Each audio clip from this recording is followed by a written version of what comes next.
¿Qué tal, amigos y amigas? Sean ustedes bienvenidas y bienvenidos a una nueva edición de Política DM. En esta oportunidad nos está acompañando César Bejarano. ¿Cómo está, César? ¿Qué tal?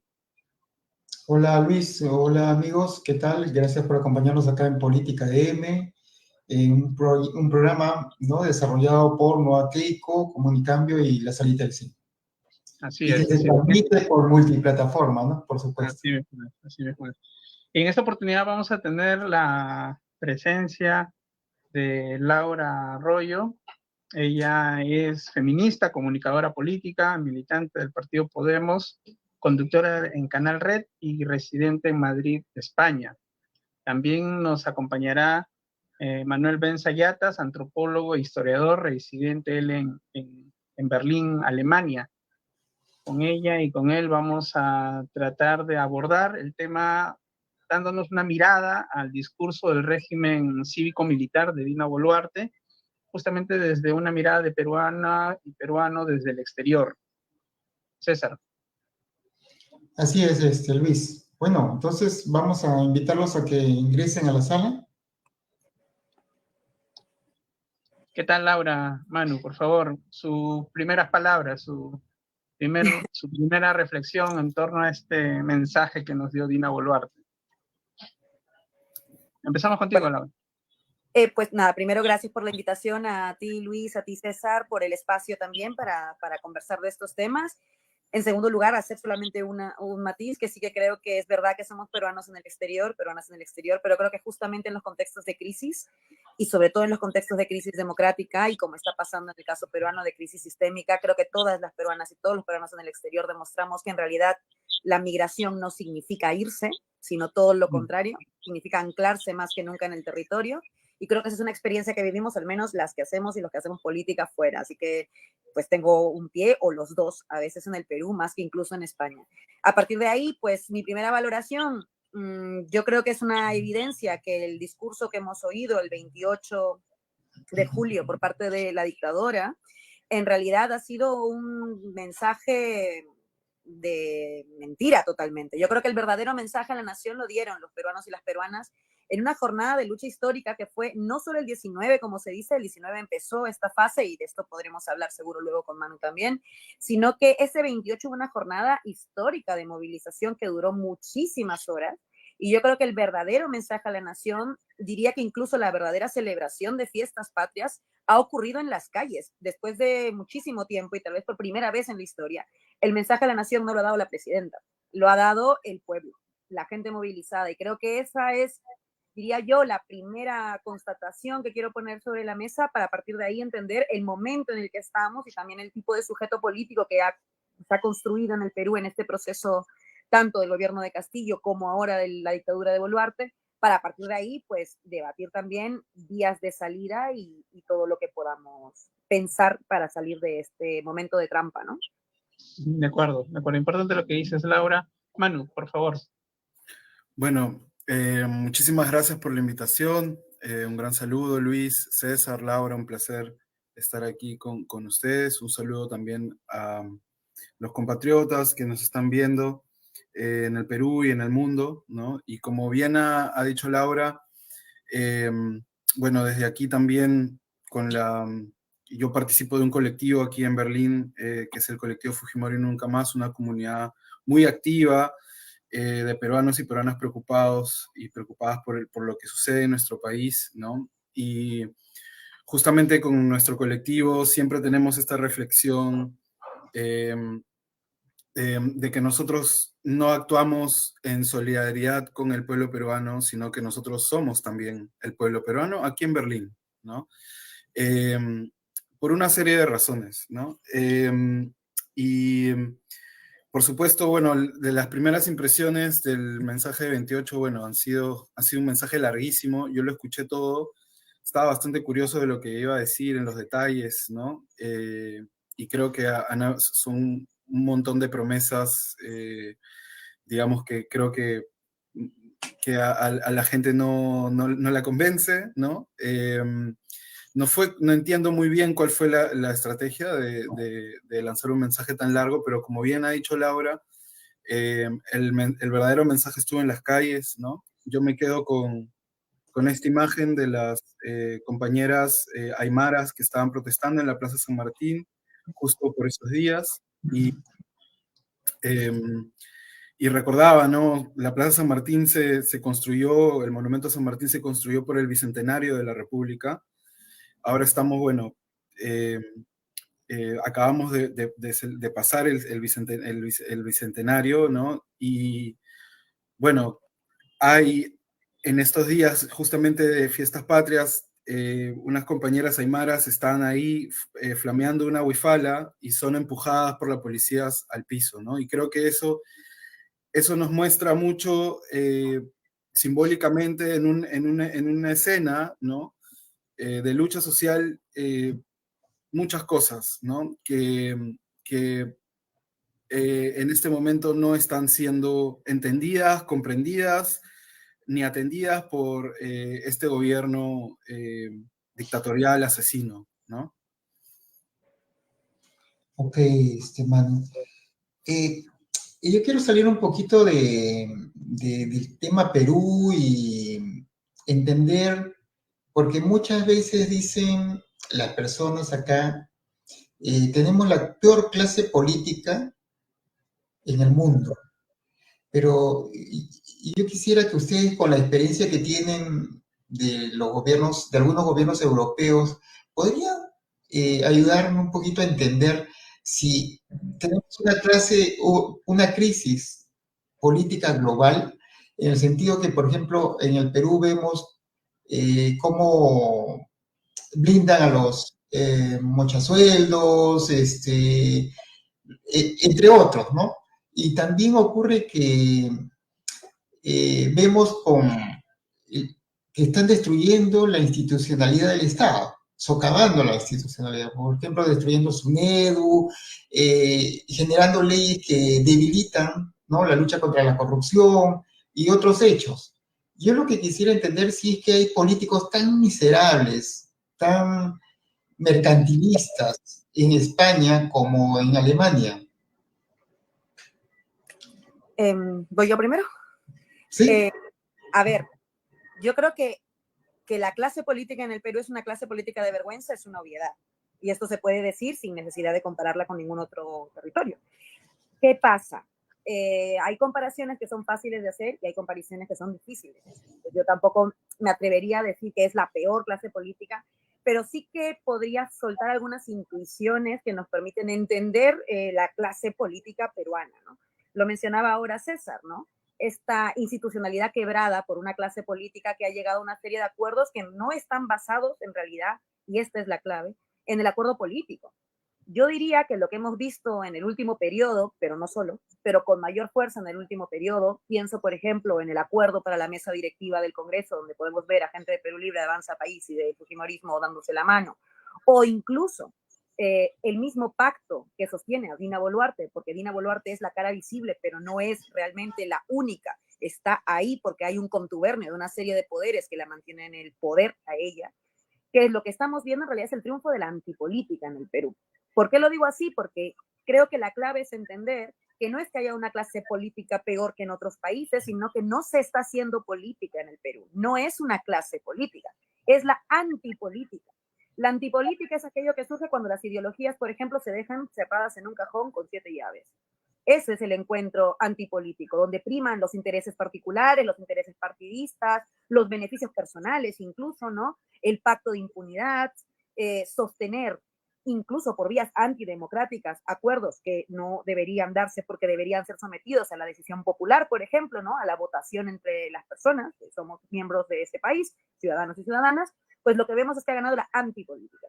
Ahora, en el Perú la antipolítica viene ganando hace mucho tiempo, que eso es otra clave, ¿no? No es una cuestión nueva, no es de este Congreso, no es ni siquiera de este gobierno. Estamos viendo que esto se ha intensificado, si queremos, y lo estamos viendo en un nivel como de clímax, si queremos, pero llevamos viendo el triunfo de la antipolítica hace muchísimo tiempo. Cuando hablamos de la antipolítica, en realidad hablamos de una forma de entender las relaciones sociales. Dicho de otro modo, hablamos de una forma de entender el ejercicio del poder también. La antipolítica ocurre, por ejemplo, cuando desde determinados espacios de poder, pienso en los medios de comunicación, que son espacios de poder, pienso en los grupos o gremios empresariales, que son espacios de poder, que tienen a gente con mucha influencia en sus filas, te dicen, por ejemplo, que no te debes sindicalizar, que es un derecho amparado incluso en esta constitución fujimorista, que no te debes sindicalizar, que debes quedarte calladito cuando hay abusos laborales y que en realidad son los empresarios los que crean trabajo y no son los trabajadores los que con su labor, con su fuerza de trabajo, también generan ese trabajo. Eso es también una forma de ceder a la antipolítica, porque la antipolítica es el triunfo del individualismo sobre el trabajo común, sobre el encuentro entre ciudadanos y ciudadanos, ya sea en partidos políticos, en movilizaciones sociales, en sindicatos, en juntas de vecinos, en las reuniones de tu edificio con la comunidad de vecinos que viven en ese edificio, etcétera. Todos esos espacios de encuentro son espacios eminentemente políticos. Y lo que pasa en el Perú es que ha ganado, diría yo, desde los 90, un discurso neoliberal que ha destruido esas relaciones comunes, ha privilegiado el individualismo por sobre el encuentro entre ciudadanos y ciudadanas, y eso es lo que nos lleva a tener también una clase política que hace lo mismo. En realidad, lo que vemos es por eso un sistema muy amplio donde ha triunfado la antipolítica. La buena noticia, porque tampoco quiero ser solo catastrofista con el diagnóstico, la buena noticia es que estamos viendo cómo sí hay encuentro popular que le está haciendo frente a esa antipolítica. El tipo de movilización que está ocurriendo desde diciembre en el Perú de manera sostenida, 7 meses ya, es una forma de demostrar que la política está ahí, a la orden del día, para recuperar la democracia, para defender lo que nos están quitando, para enfrentar a estos líderes de la antipolítica que hoy son los que tienen poder y que ocupan las instituciones. ¿Qué quiere decir esto? Que en realidad, insisto, sí hay política, solo que no está en la clase política. Está en realidad en los ciudadanos y las ciudadanas que se han dado cuenta de que solos y solas no podemos lograr nada, pero que juntas y juntos, unidos y unidas, a lo mejor sí podemos enfrentar a esta antipolítica. Entonces, no diría que es la peor clase política porque en realidad no tenemos clase política. Lo que tenemos es la antipolítica ocupando y cooptando todas las instituciones de manera antidemocrática. Manu. Sí, completamente de acuerdo con Laura y bueno, dos cosas diferentes, ¿no? La primera, con respecto a la, digamos, si se podría comparar de alguna forma u otra la situación del Perú con, por ejemplo, Alemania, ¿no? Es una realidad muy, muy diferente. Pero con respecto a la política, sí, o sea, en Alemania, por ejemplo, sí hay partidos muy fuertes, muy institucionalizados, ¿no? Que reciben financiamiento público y que sobreviven a pesar de las personas, ¿no? Que pasan por ahí, porque tienen doctrina, ¿no? Y además hay un sistema parlamentarista que los fortalece, ¿no? ¿Hay corrupción? Sí, hay corrupción. No porque sea Alemania no quiere decir que no haya corrupción. Sí hay, mucho menos, pero hay. Existen escándalos de corrupción. Y con la pandemia hubo, por ejemplo, ¿no? Con algunas compras que se hicieron. Pero en ese sentido creo que es importante entender también qué estamos entendiendo por partidos políticos e institucionalidad democrática, ¿no? O sea, en el Perú, yo creo que desde la crisis de los 80s y la explosión neoliberal luego de esta imposición a través de la Constitución, en el Perú digamos, surgieron nuevas formas de supervivencia desde la gente, ¿no? Que, digamos, inclusive en las ciencias sociales se estudian, ¿no? Las estrategias de vida de las personas, ¿no? De determinados grupos, ¿no? Que son estrategias que en algún momento pueden ser exitosas, ¿no? Y que muchas de ellas, ante la ausencia de un Estado fuerte, ¿no? Se mueven al margen de la ley, se mueven al margen de la legalidad, ¿no? A eso le hemos pasado a nosotros llamar informalidad, ¿no?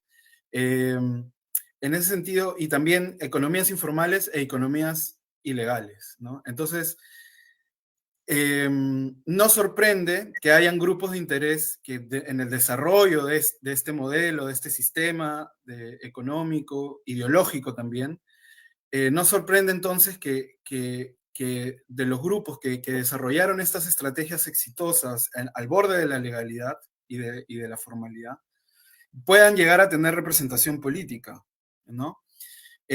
A través de lógicas de mafias. Y creo que eso es lo que nos pasa, ¿no?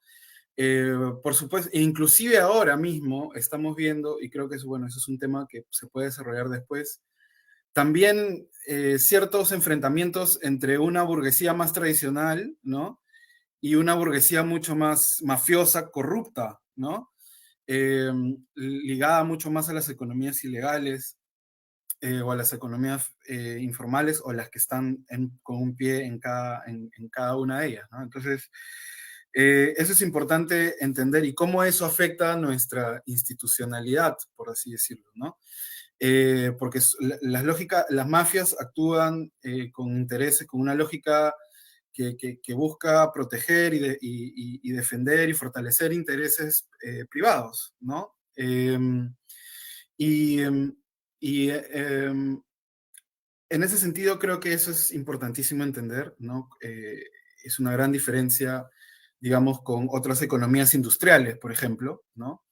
Y cómo eso se refleja, digamos, en los grupos representados en la política, ¿no? Y por otro lado, ya más hablando del tema de la institucionalidad misma per se, a mi juicio hay un mal entendimiento en el discurso liberal de la institucionalidad sobre qué, digamos, cuál es el fin, ¿no? La institucionalidad misma, ¿no? La legalidad, la formalidad, la existencia propia de un tipo de institución, ¿no? O el fin que se persigue con esa institución, con esa institucionalidad democrática, ¿no? Que es, por ejemplo, una sociedad, por ejemplo, si seguimos los principios republicanos, una sociedad en donde haya igualdad ante la ley, ¿no? Que eso es algo que vemos que no ocurre en nuestro país todos los días, ¿no? Inclusive en este escenario de marchas y de protestas se ve, ¿no? A quién meten preso por pintar a una pared y a quién no, ¿no? Eh, eh, entonces, yo creo que la institucionalidad democrática en nuestro país está rota hace tiempo y no solo por este tipo de cosas, no solo porque cambiemos de presidente cada año, sino porque un modelo tan injusto como el nuestro, tan desigual, es muy difícil que sobreviva en democracia, ¿no? Porque necesita una lógica, porque se mueve con una lógica corrupta y mafiosa para sobrevivir, ¿no? Y por otro lado, impulsa una reacción mucho más desorganizada y que puede llegar digamos, ser más violenta, ¿no? Que busca un cambio que alimente, digamos, proyectos autoritarios al margen de la democracia, ¿no?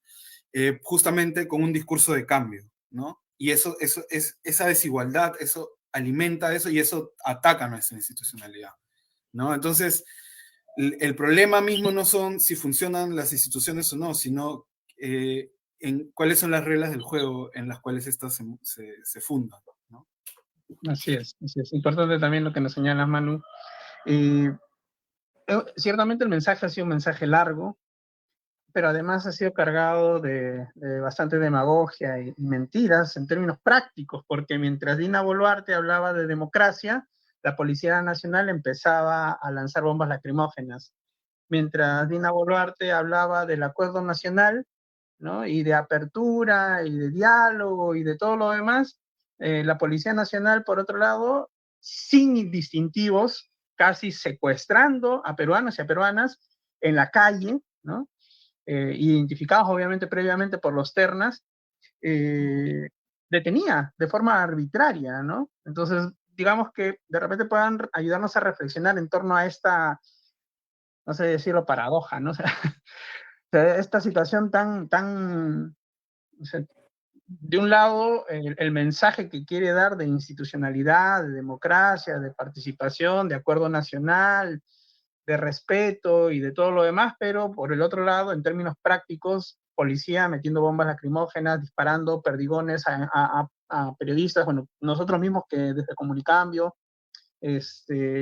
no, Keiko, hicimos, y otros espacios más, hicimos una cobertura especial del mensaje presidencial y estuvimos desde la calle también y fuimos víctimas de la represión de la policía, ¿no? Que buscaba la manera de cómo impedir de que logremos tener la cobertura de las detenciones.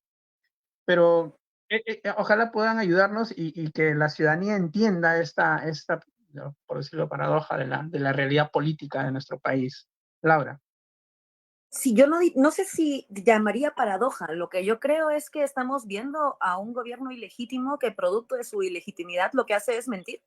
Porque es un gobierno que de origen es ilegítimo, luego durante su proceso, a sus acciones durante 7 meses sigue siendo ilegítimo, lleva sobre sus espaldas además el terrible saldo de más de 60 muertos por protestar, pero a esto hay que añadirle también allanamientos de locales, detenciones arbitrarias, prisiones preventivas, hay que añadirle muchas cosas que se dicen poco, por cierto, en los poderes mediáticos, y creo que eso es importante, por eso es que la llamamos dictadura, no porque se nos ocurra. Hay una serie de acciones que así lo justifican, pero yo por eso insisto, más que paradoja, lo que vemos es que es un régimen que lleva mintiendo desde el inicio. Lleva mintiendo desde que Dina Boluarte asumió en ese mensaje infame el 7 de diciembre la presidencia. A ver si hacemos un poco de memoria. Lleva desde entonces mintiendo. Y desde entonces, por cierto, ha hecho de la mentira una política de Estado. Y yo creo entonces que el mensaje a la nación lo que hace es, pues, seguir, digamos, ese hilo conductor de esa política de Estado, ¿no? De esa mentira como forma de dirigirse a una nación que, por cierto, no la quiere, ¿no? Ni a ella, ni al régimen, ni a todos los poderes que la sostienen en el poder. Ahora bien, a partir de ahí, por eso creo que el análisis del mensaje no se puede basar en lo que dijo. Yo he escuchado a muchos analistas planteando que muy mal el mensaje porque no mencionó, por ejemplo, temas de género, muy mal el mensaje porque no mencionó la SUNEDU, muy mal o muy bien el mensaje porque sí mencionó no sé qué otra cosa, y para mí es una lectura profundamente antipolítica también. La lectura política no se puede hacer desde lo técnico, lo que dijo, lo que no dijo, obviando al que emite el mensaje. Dina Boluarte no tiene legitimidad para presidir el país, por lo tanto tampoco lo tiene para elaborar ningún tipo de mensaje que pueda recibir ningún tipo de reconocimiento democrático. Da igual que incluyera en su mensaje que fuera el mejor mensaje digno de un premio Nobel, es que da exactamente igual. Hay que entender el contexto en el que es enunciado, en un contexto de protestas sostenidas 7 meses. Hay que entender que en ese mismo contexto, como bien señalaba Luis, además está reprimiendo en ese mismo momento a personas por estar ejerciendo su derecho a la protesta. Además, lo está enunciando una dictadora, que creo que esto ya de por sí debería restarle al mensaje cualquier posibilidad de serlo. Y por otro lado, también está el receptor de ese mensaje. Si le preguntamos a la gente de la calle, a la gente normal, común y corriente, no han oído ese mensaje. No han oído ese mensaje porque ¿por qué lo van a oír? Si no es un mensaje legítimo, si no es una presidenta legítima. Y entonces, insisto, creo que el análisis sobre el mensaje tiene que ver más con el momento político que con el contenido del mensaje. Y yo creo que ahí es donde tenemos que entrar a analizar. A partir de ahí también hay otras cosas. Cosas que sí ha dicho que me parecen importantes, pero no tanto por lo dicho, sino por lo que significan. Por un lado, la lluvia de promesas vinculadas a la gestión, que, por cierto, no se van a cumplir. Esto es evidente porque, insisto, por política de Estado, la dictadura miente, pero más allá de eso, porque no tiene capacidad de cumplirla también, no tiene capacidad de gestionar el país, esta presidenta, porque el país no se lo permite, y eso es una buena noticia. Lo estamos echando, digamos, desde diciembre. Pero lo segundo que me parece importante es el anuncio de securitización, y yo sobre esto sí tendría mucho cuidado. Estamos hablando de una dictadora que ha pedido facultades al legislativo, que se las dará porque el Congreso cogobierna con ella, para poder recrudecer, amparándose en el disfraz de medidas para la seguridad ciudadana y el orden, recrudecer directamente las acciones represivas de este gobierno. Y eso sí me parece profundamente preocupante, porque hemos visto lo que significa este gobierno en su represión, lo hemos visto desde diciembre, lo hemos visto, como decía, con más de 60 muertos, pero también lo estamos viendo ahora.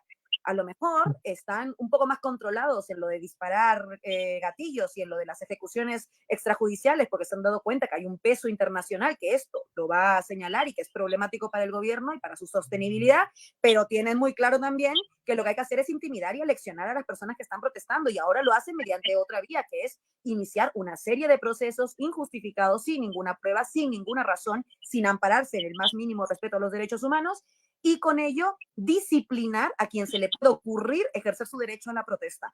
Ese recrudecimiento me parece bien importante, me parece muy peligroso, y lo ha anunciado ya Boluarte, con lo cual estamos, digo yo, en una fase en la que el mismo, esto es una frase que se dice mucho, que cuando el pueblo, la gente se mueve, los poderes también se mueven. Y yo creo que estamos viendo que el poder se ha movido un poco y está intentando, digamos, pasar esta segunda fase de aleccionamiento, como decía, de disciplinar a la población y intimidarla y asustarla para que no se atreva a protestar. Pero no me parece menor, y creo que ese anuncio sí que es un anuncio muy en serio, y tendríamos que estar todos y todas muy atentos por lo que puede pasar. De acuerdo, de acuerdo. Importante también lo que señalas, Laura. Manu, por favor. Sí, con respecto al tema, completamente de acuerdo de nuevo con Laura, y creo que no hay dictadura más peligrosa que una dictadura que no sea popular, ¿no? Que sea ilegítima, ¿no? En la historia, porque justamente, bueno, ya hemos visto varios rasgos fascistoides, ¿no? De este gobierno. Yo escuchaba a la historiadora Cecilia Méndez enumerando una serie de estos rasgos que ella identifica en este gobierno, en este régimen dictatorial, ¿no? Con rasgos fascistas, ¿no? Como la inflexibilidad, la mentira constante y permanente, ¿no? Y por supuesto algo muy peligroso que es, digamos, el enemigo interno, ¿no? La creación de un enemigo interno, que además tiene ciertas características raciales, ¿no? Eh, y que no solamente es el otro, digamos, que es, digamos, castigado por la dictadura, por el gobierno, sino que le da, digamos, herramientas y legitimidad e impunidad a la misma gente para poder hacerlo digamos, a su vecino, ¿no? Y eso es característico del fascismo, ¿no? Y otra de las cosas muy claras es esto de la policía del orden, ¿no? O sea, yo me pongo a pensar un poco y digo, oye, ¿quiénes son los que se van a meter, quiénes van a estar liderando esta policía del orden? ¿Quiénes van a estar a cargo, ¿no? O sea, digamos, un proceso de fascistización, de profundización de este autoritarismo represivo, ¿no? Con con el agravante de que no es ilegítimo, ¿no? Perdón, de que no es legítimo, ¿no? Y que no es popular, ¿no? La gente no quiere a Dina, ¿no? Entonces, esto lo hace mucho más peligroso porque ellos saben que en el momento que salgan van a tener que pagar por los delitos que han cometido, por las violaciones a los derechos humanos. Entonces, hay, por supuesto, la necesidad de aferrarse al poder, ¿no? Inclusive ya teniendo, digamos, voces contrarias en la propia derecha, ¿no?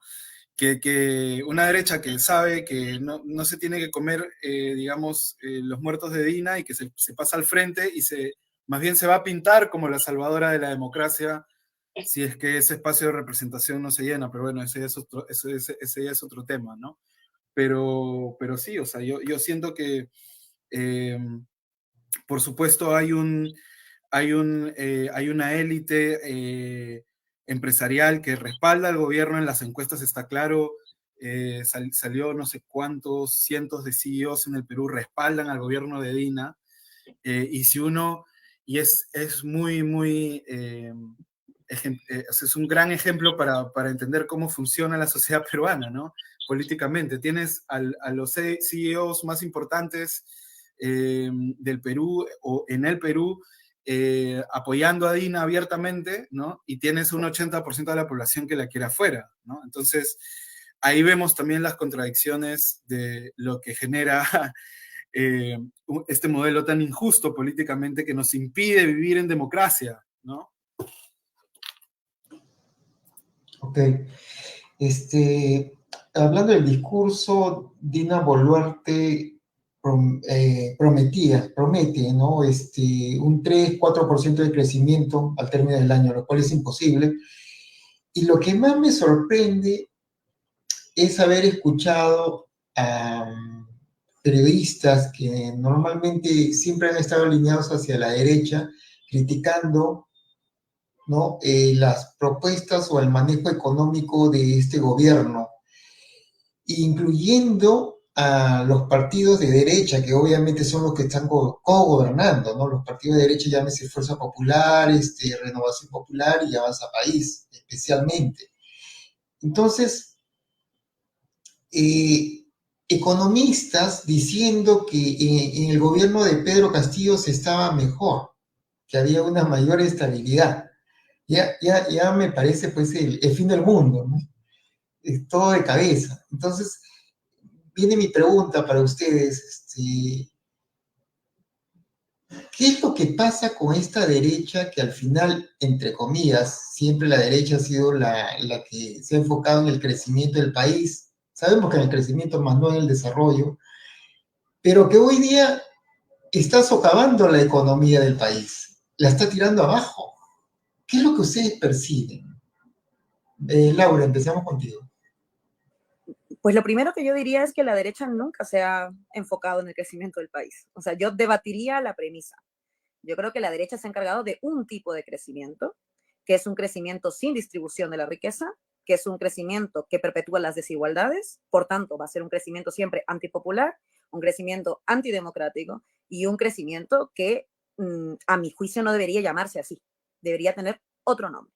Podemos llamar macrocrecimiento si quieres, porque sí que es verdad que las arcas han tenido algún tipo de estabilidad, ha habido un crecimiento macroeconómico, si quieres, de la economía, pero sabemos por los mismos economistas, que hay muchísimos, de los cuales se habla poco también en el Perú, pero que los hay muchísimos, que hay otra serie de variables con las cuales se debe medir el crecimiento real de la economía de un país. Porque la economía de un país son las economías de su gente también. Y si tenemos tasas de analfabetismo alucinantes, incapacidad de implementar infraestructura, el Estado no llega a muchísimos territorios. Tenemos tasas de pobreza o tasas de desigualdad, si quieres, de trabajadores que aún trabajando son pobres. Gente que no puede llegar a fin de mes, gente que no tiene garantizados derechos mínimos como educación, vivienda, salud, y así podemos seguir una gran lista. Vemos que en realidad nunca ha habido ese crecimiento y que nunca hemos tenido una derecha interesada en ese crecimiento. Hemos tenido una derecha interesada en un tipo de modelo económico, que diría que eso es otra cosa, y que yo siento que seguimos viendo a esa derecha. Creo que esa derecha no ha aprendido ninguna lección. Y yo creo que en otros lugares, esto a lo mejor Manu en Alemania lo ha visto, pero yo creo que en otros lugares, pienso en España, por ejemplo, directamente, sí ha habido algún tipo de lección aprendida sobre lo que una lógica de ese tipo tan excluyente de las mayorías y tan económicamente solo para las minorías significa. Yo creo que la pandemia fue una gran bandera roja que hizo que se desnude, ¿no?, digamos, la incoherencia total o la incompatibilidad con la vida de este sistema económico. Y yo creo que ahí algunos gobiernos que incluso aquí, porque pienso, por ejemplo, en España, en el Partido Socialista, que no es un partido de izquierdas, por más que lleve socialista en el nombre, es un partido de régimen, es un partido que de hecho en la crisis del 2008 firmó con el Partido Popular de Derechas permitir que primero se pague la deuda a los bancos y luego se hagan políticas sociales. Estoy hablando de un partido que no es de izquierdas, por eso digo, por más que lleve socialista en el nombre, esto al final no significa nada, pero insisto, creo que tomaron algunas lecciones del proceso de la pandemia y de lo que había que hacer para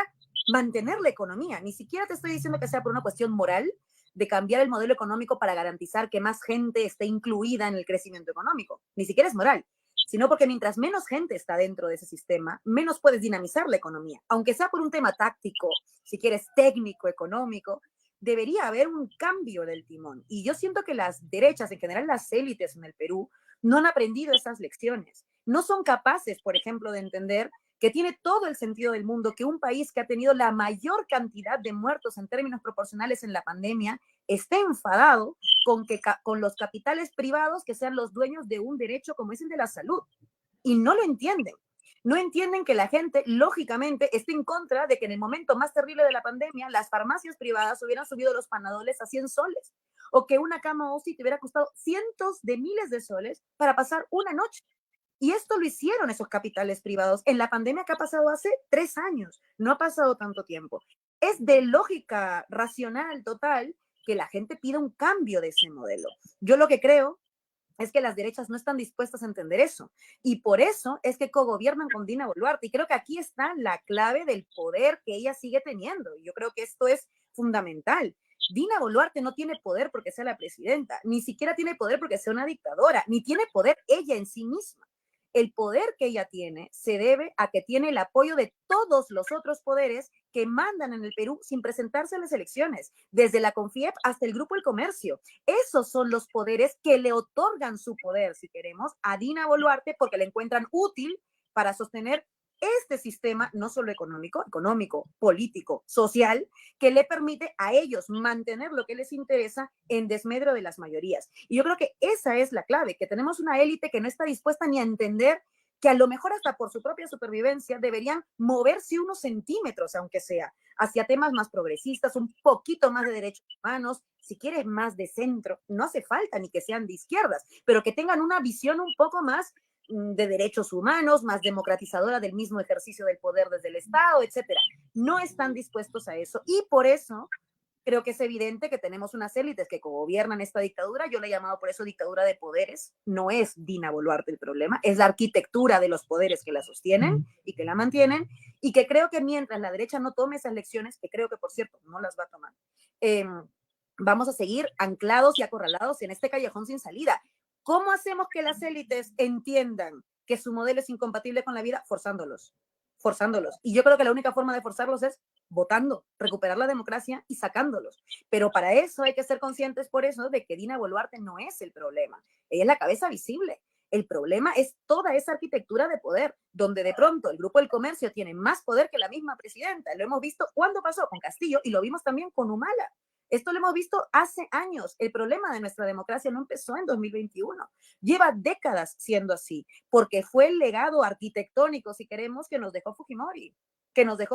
Que se ha mantenido, y sacamos a Alberto Fujimori, pero nunca sacamos el fujimorismo de las instituciones, y eso es lo que ha permitido que hoy llegue una Dina Boluarte, que pudo ser cualquiera, a terminar la arquitectura que ya nos habían dejado.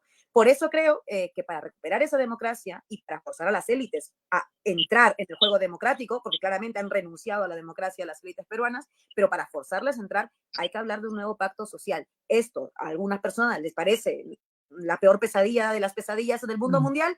Pues muy bien, lo que yo les digo es votemos, señores, en democracia. ¿Tú no quieres nueva constitución? Vota que no. Haz campaña por el no. Defiende tu postura y gánale en las urnas. Yo creo que sí, pues voto que sí. Hago campaña por el sí y lo ganamos en las urnas.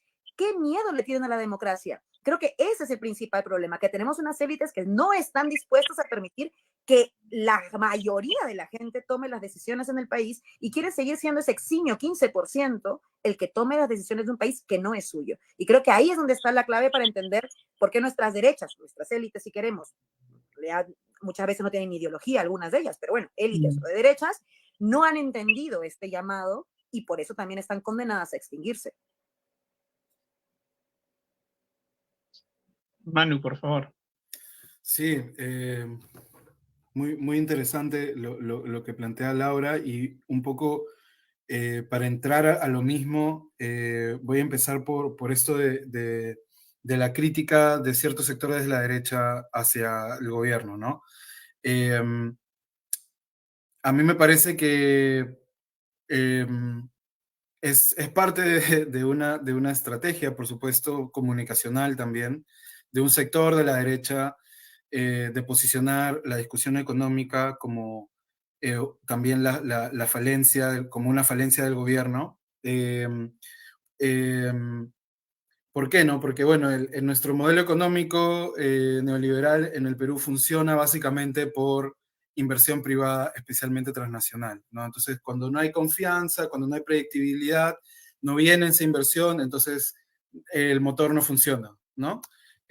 Porque así se ha diseñado y así es, ¿no? Entonces, eh, a mí me parece que, claro, digamos, con este escenario social de protesta, de manifestación, hay una derecha que sí está preocupada, ¿no? Porque no está haciendo, hay, digamos, ciertos grupos de poder que no están haciendo tanto dinero o pensaban que iban a hacer más a estas alturas del año, ¿no? O a estas alturas de la década, ¿no? Entonces, yo creo que hay un interés ahí muy importante, ¿no? Pero, sin embargo, al mismo tiempo ellos fueron parte también de un coro, de que fueron parte del coro que hizo la campaña por la vacancia de Castillo y que fueron también parte de los que ocasionaron esta crisis, ¿no? Y esa responsabilidad no la están asumiendo y más bien, a mi juicio, lo que sí puede surgir es la aparición de una derecha, digamos, más liberal, con un discurso más institucional, pro derechos humanos, ¿no? Pro mercado, ¿no? Y que termine, digamos, imponiéndose en un escenario electoral, ¿no? Eso a mí me parecería bien injusto, porque de nuevo el pueblo está haciendo el esfuerzo de organización, está poniendo el cuerpo, están poniendo los muertos, están poniendo los heridos, los detenidos, ¿no? Para que de nuevo, porque ya no las han hecho varias veces esto, ¿no? No lo hicieron con Toledo, pasó algo parecido con Sagasti, ¿no? Eh, entonces, ahí sí me parece que hay una estrategia, digamos, de cierto sector de las élites, ¿no? Por un interés económico, sí, y también por un interés político, ¿no? Bueno, la vieja estrategia de, bueno, está muy, digamos, el pueblo está se está movilizando, hay mucha ebullición social, entonces, pum, te pongo el fascismo, ¿no? Eh, mato unos cuantos y luego, yo te defiendo, yo defiendo tus derechos humanos y los saco, ¿no? Y al final el modelo no se cambia, ¿no? Entonces, por la institucionalidad democrática, eso es una receta ya que hemos visto en diferentes momentos de nuestra historia y también de la historia latinoamericana y de otras partes del mundo, ¿no? Y hay que tener mucho, mucho cuidado en cómo la derecha juega sus cartas también, ¿no? Hay una derecha que se quiere deshacer del fujimorismo también, desde hace tiempo, ¿no? Y por supuesto eso también está alineado con intereses, digamos, por ejemplo, del Partido Demócrata estadounidense, etcétera, ¿no? Entonces hay que estar bien atentos ahí, ¿no? Y es como decía Laura, ¿no? El tema de las élites, a mí me parece que hay una mezcla de dos cosas, ¿no? Eh, hay una mezcla de una profunda ortodoxia neoliberal, ideológica, ¿no? Eh, que se han venido impartiendo en muchas universidades privadas en el Perú a un sector de la élite, en donde el modelo económico neoliberal es casi una verdad científica o en realidad es una verdad de fe, ¿no? Porque si vemos otros países en el mundo que son capitalistas pero no son tan ortodoxos y neoliberales como el Perú, ¿no? Y siguen siendo capitalistas, ¿no? Como algunos países europeos, como inclusive algunos países en Latinoamérica, ¿no? Que no tienen un neoliberalismo tan salvaje como el peruano, ¿no? Entonces, y se mezcla eso también con sencillamente un profundo desprecio al pueblo, que viene del racismo y del clasismo, por supuesto de nuestra herencia y de la colonialidad que se nos ha heredado, pero también hay que entender cómo se heredó esa colonialidad, ¿no? A través y cómo eso afecta nuestra vida, la política y la violencia política, ¿no? Que es la lógica de la hacienda, ¿no? Y a mi juicio, por ejemplo, yo lo leo un poco así, ¿no? Yo creo que digamos, la élite peruana, ¿no? Identificada con la vieja oligarquía, dueña de la hacienda llamada Perú, ha encontrado a su capataza, pues, ha encontrado a su terrateniente para poner disciplina con los peones, ¿no? Y esa es Dina Boluarte, ¿no? Mm. Pero en cualquier momento, ese capatazo también le dirán adiós y pondrán a otro, ¿no? Entonces hay Así que tener mismo. mucho cuidado con eso. Importante también lo que nos señala Manu. Yo quiero agradecer a todas y todos quienes nos están viendo hasta este momento. Ayudar a pedirles que por favor nos ayuden compartiendo y mandando también sus comentarios. Y bueno, unos días o un par de días antes se elige la mesa directiva del Congreso. Llama la atención la actitud bueno, ya no llama la atención porque ciertamente ya estaba votando desde hace bastante tiempo atrás, tanto el bloque magisterial como Perú Libre de la mano del Fujimorismo, ¿no? ¿Cómo ustedes han visto esta unidad, este bloque, que en realidad pues ya es el bloque de la dictadura cívico-militar, ¿no? O sea, este es el bloque que le da sustento político. Y por más que Cerrón quiera decir que están ahí para hablar de la nueva constitución y cualquier cosa más, pero en fin, la realidad concreta es que están ahí siendo pues parte de la estructura que sostiene este régimen, ¿no? ¿Cuál es su apreciación, Laura? ¿Cuál es tu reflexión en torno a esto? Bueno, yo creo que la mesa directiva en realidad es la lógica resolución del triunfo de la antipolítica que hablábamos hace un segundo.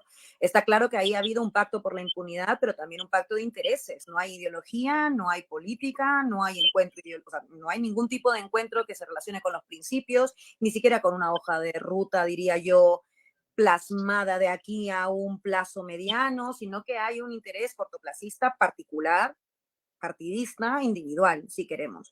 Y como digo, es en realidad la evidencia de la antipolítica. ¿Qué pasa? Yo creo que a veces se puede pensar que el Congreso es la peor institución del Perú y yo diría que no.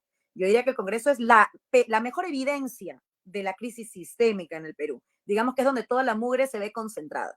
Eso es verdad. Es como la mejor metáfora, ¿no? De cómo está funcionando el sistema peruano, y digo sistema no solo político, económico, cultural, mediático. O sea, creo que hay que meter a todas las aristas ahí. Y entonces en el Congreso se ve como concentrada toda esta mugre, ¿no? Concentrado el pacto de impunidad, concentradas las mafias, concentrada esa informalidad de la que hablaba Manu hace un segundo, concentrado todo en esos 130 escaños, pero no solo esos 130 escaños, sino también en los lobistas que llegan a acuerdos en pasos perdidos, concentrados en el poder económico que les avala, en ese sistema de partidos donde sigue ganando, pues, que tiene más dinero es el que puede entrar en las listas y el que menos, ¿no? Donde siga habiendo dinero negro que se mete a financiar las campañas, donde siga habiendo grupos de interés económico que consiguen que salgan sus leyes, básicamente comprando los votos de determinados congresistas, y podríamos seguir una lista enorme que grafica esta crisis del sistema. Yo creo que, claro, el Congreso es una muestra más que no me sorprende ese acuerdo, me indigna, pero no sorprende a esas alturas. Y yo creo que la clave a veces sirve para ver, ¿no? Esto es lo que decía un poco Luis, las excusas que plantean algunos actores, como por ejemplo Vladimir Cerrón, el mismo Valdemar Cerrón también, ¿no? Para justificar lo que hacen. Yo creo que lo que queda demostrado es que la clase política está para jubilarse. Y cuando digo clase política me refiero lamentablemente a toda la clase política. Pienso incluso en lo injusto que resulta, pero lo que ocurre popularmente en cómo la gente rechaza a los partidos políticos, porque los encuentran, o sea, los sitúan dentro de la clase política. Y es injusto porque creo que hay algunos partidos políticos que no han hecho lo que han hecho estos mafiosos, pero es verdad que están situados dentro de esa lógica de clase política.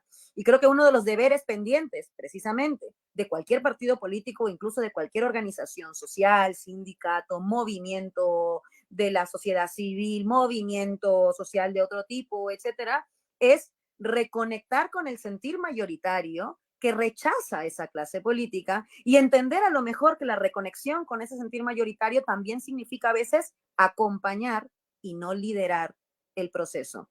Qué poca humildad democrática hemos visto en los últimos meses por parte de esa clase política que estaba llamada a demostrar que era distinta. Porque es verdad que está muy mal la vergüenza que significa Vladimir Cerrón, Perú Libre, la dirigencia de Perú Libre, diría yo, no su militancia, no los mezclaría, ¿no? La vergüenza, sí, por supuesto que me parecen terribles, pero también me parece terrible que haya habido algunos líderes políticos que se han arrogado representaciones que no les competen, que se han arrogado el decir cosas como no hay líderes en las marchas cuando esto no es falso. Cualquiera que ha estado en esas marchas, yo he estado en marzo, por ejemplo, en 4 de ellas, 4 marchas en 10 días, ese es el nivel de protesta que ha habido en el Perú, poco se dice de esto, no, esto es histórico ya.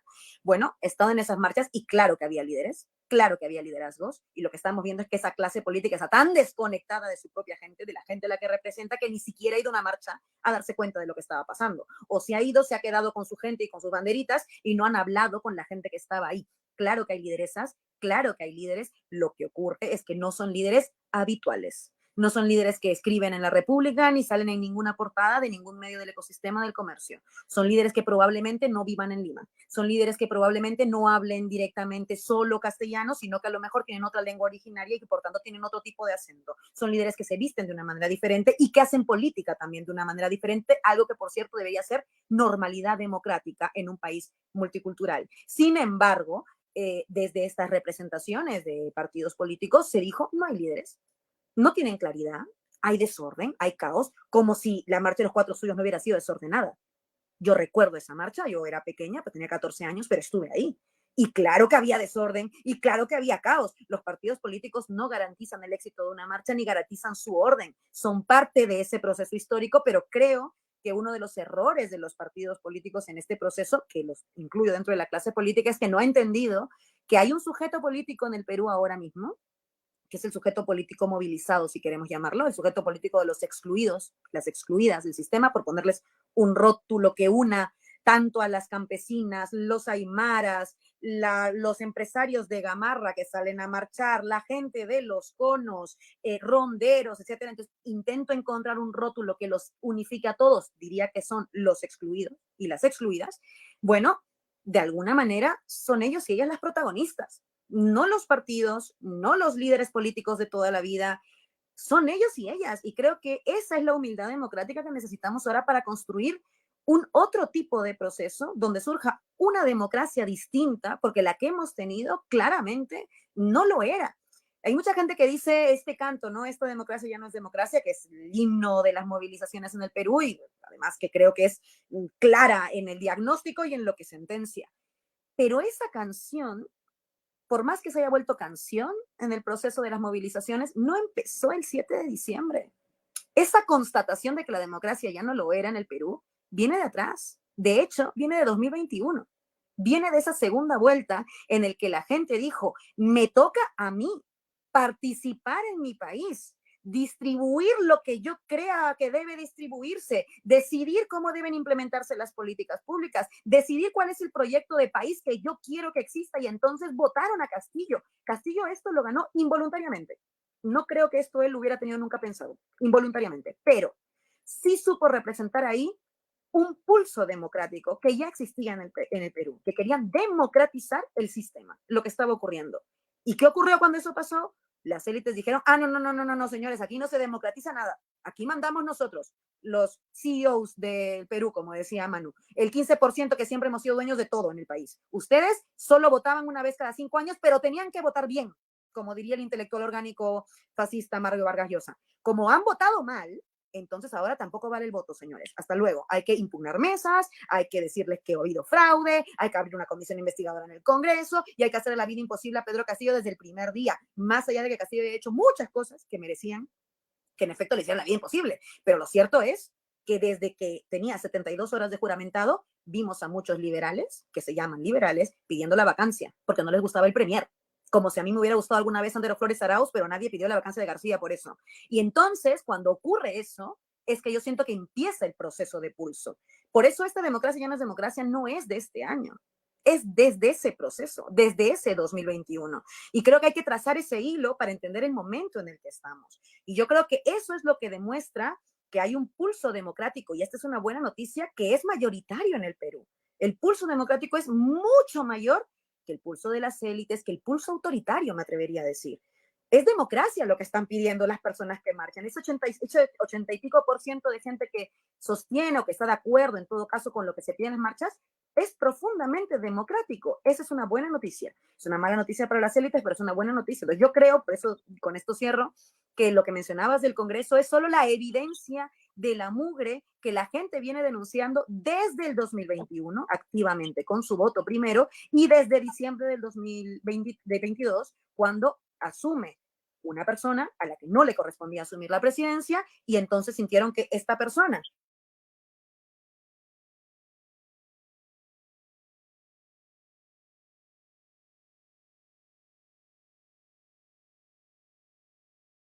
estado y la esperanza que se abre con esa movilización también. Así es importante también lo que nos señala Laura. Manu, por favor. Sí, excelente, Laura. Yo secundo lo que dices. Y con respecto a, sí, bueno, a lo del Congreso, yo recuerdo había un graffiti acá en Berlín muy bonito, que más o menos la traducción era eh, eh, no se debe salir a pasear con fascistas, ¿no? Más o menos, ¿no? Entonces, y bueno, eso es algo que si Cerrón, ¿no? Que se jacta de ser marxista-leninista, ¿no? Digamos, digamos la lumbrera del socialismo peruano en este momento, ¿no?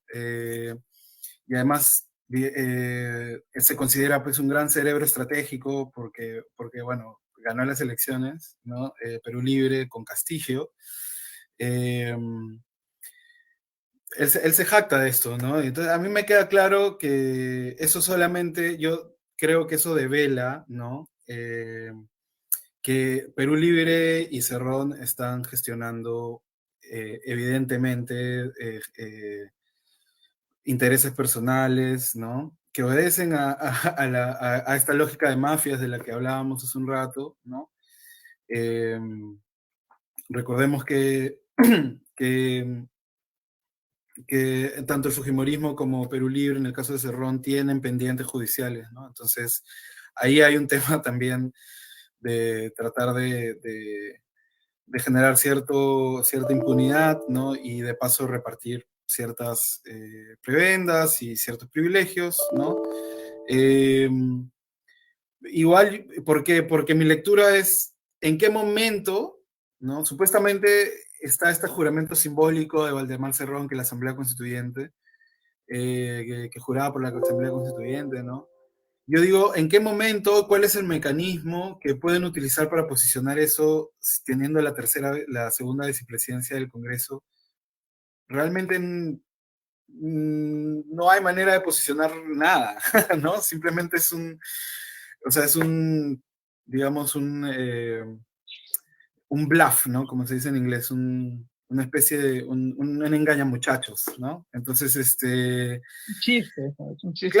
claro, ¿no? Entonces, a mí me devela, o sea, a mí particularmente me genera una profunda lástima porque en algún momento Perú Libre, yo sí creo que el mérito de los militantes de Perú Libre y no de Cerrón fue posicionar una candidatura que, digamos, cambió por completo el escenario político peruano. Yo creo que es un punto de quiebre histórico en el siglo XXI y lo vamos a estudiar así seguramente en las próximas décadas.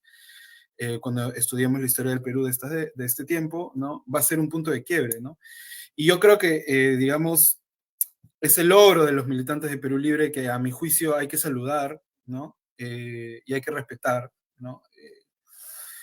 Me parece que termina pues tirándose a la basura con algo así, ¿no? En política sí hay que discutir, en política hay que, digamos, hay que ocupar espacios, sí, pero como decía este cartel aquí en Berlín, con los fascistas no se sale a pasear, ¿no? Y al contrario, ¿no?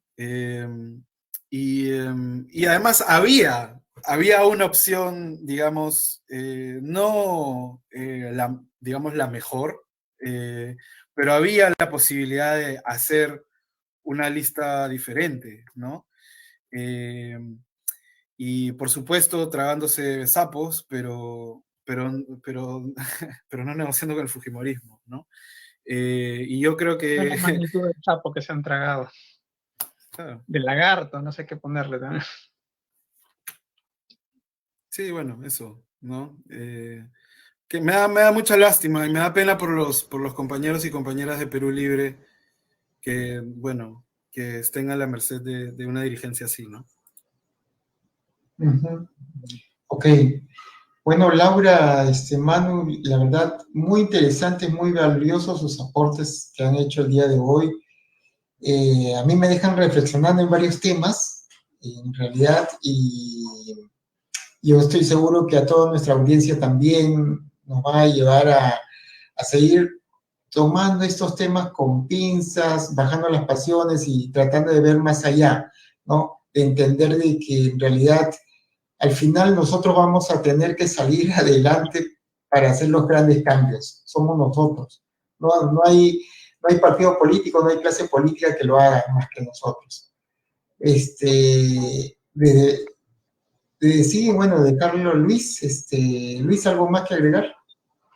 No, agradecer de verdad tanto a Laura como a Manu el tiempo, la predisposición, la buena voluntad y obviamente su capacidad reflexiva, que creo que ha sido importante. Yo estoy convencido de que quienes nos están siguiendo hasta este momento están sacando lecciones, están reflexionando también de manera conjunta. Agradecer también a quienes están mandando sus mensajes y pedir por favor que nos ayuden a compartir. La grabación va a quedar ahí, que esto se necesita seguir dándole, porque bueno, en verdad es que necesitamos abrir más espacios de reflexión, abrir más espacios en los que se escuche distintas voces en realidad, ¿no? Porque ya el coro mediático, la concentración mediática, ya sabemos lo que nos va a decir, tienen todo claramente planificado, el mismo mensaje, el mismo rollo, la misma actitud, ¿no? Todo bonito, casi todo, no sé cómo ponerlo, pero todo para ellos está súper bien, que acá no pasa nada y que hay que seguir tal cual, ¿no? Entonces yo creo que desde las reflexiones alternativas que estamos dando, tanto desde no con la salida del zinc y Comunicambio, creo que estamos tratando de contribuir, dar nuestro grano de arena en este esfuerzo de abrir más espacios, abrir espacios también de la reflexión tan importante que es en estos momentos. Si algo más que quieran decir, Laura, Manu, por favor.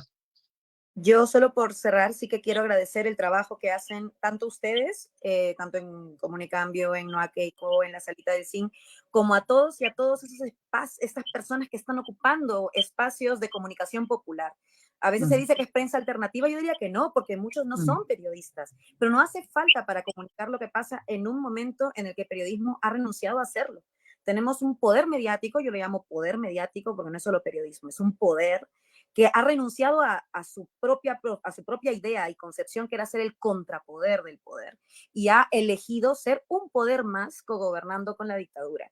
En ese escenario, como siempre hemos dicho, somos nosotros y nosotras las que nos salvamos de alguna manera, lo decía ahora también César, y creo que la labor comunicativa es fundamental, porque es precisamente por ahí por donde podemos desmontar las mentiras, por donde podemos disputarles el relato, donde podemos incluso defender la verdad en un momento en que estamos en un régimen que ha optado por la mentira como estrategia de política de Estado. Y creo que eso es fundamental. Entonces yo agradezco el trabajo que hacen y también agradezco a toda la gente que desde sus fueros, ya sea sus grupos de WhatsApp, sus redes sociales o con su celular cada vez que va a una marcha, está haciendo eso, está narrando lo que ocurre. Creo que no hay nada más revolucionario en un contexto de dictadura que atreverse a narrar la verdad. Y creo que eso que están haciendo ustedes y que están haciendo, como digo, tantas personas es muy valioso y lo agradezco. Agradezco que hagamos estos espacios para poder hablar desde diferentes puntos de vista, pero sobre todo porque sé que esta chamba es muy difícil y tiene a mucha gente que está detrás presionando para que deje de hacerse. Agradezco a quienes están poniendo la cara, el tiempo, el esfuerzo, a toda la gente que sé que está detrás y que no se ve tal vez ahora, pero que está creando la sala del StreamYard y buscando que coincidan los horarios y tal. Ese trabajo de hormiguita es fundamental para la democracia, así que gracias por ese trabajo y a seguir hasta que los echemos. Manu. Sí, igual, muchísimas gracias, Luis, César. a todas las personas involucradas en este espacio. Muchas gracias también, Laura. Siempre es muy, muy interesante escucharte. Solamente para cerrar, yo quiero decir que, digamos, en este escenario en el que estamos, sí hay que tener mucha paciencia para hilar, para construir en colectivo, y para impulsar un proceso, digamos, potente, fuerte desde abajo. Y sí hay que tener paciencia, creo yo, pero yo creo que sí hay un sentido de urgencia también, porque hay mucha gente que está poniendo el cuerpo en las protestas y necesitamos, siento yo, impulsar un proceso un poco más institucional que nos permita poder disputar poder y gobierno en un futuro y que no nos vuelvan a poner la mano, porque el pueblo ha puesto el cuerpo, ha puesto los muertos y creo que no debe esto quedar así nomás, ¿no? Y desde aquí, desde Berlín, nosotros con el colectivo Fujimori Nunca Más estamos muy, muy activos y hacemos un llamado también a los compañeros y compañeras peruanos y peruanas en el exterior a seguir organizándose, porque nosotros también somos parte muy importante de este proceso, no solo por la capacidad de representación política que tenemos, sino por la bulla que podemos hacer y que hemos hecho y que ha ayudado muchísimo a que estas muertes paren por la vergüenza internacional de estas violaciones de derechos humanos, ejecuciones extrajudiciales. Y nosotros no vamos a parar, nosotros seguimos haciendo lo nuestro, ¿no? Y también apoyando a las organizaciones en el Perú que siguen movilizándose, ¿no? Así que un saludo también es muy especial a toda la gente en el Perú y también a todos los peruanos y peruanas en el extranjero. Y nada, solo el pueblo salva el pueblo, compañeros, compañeras. Así es, así es. Bueno, muchas gracias. Hasta una nueva oportunidad, César. Manu, Laura.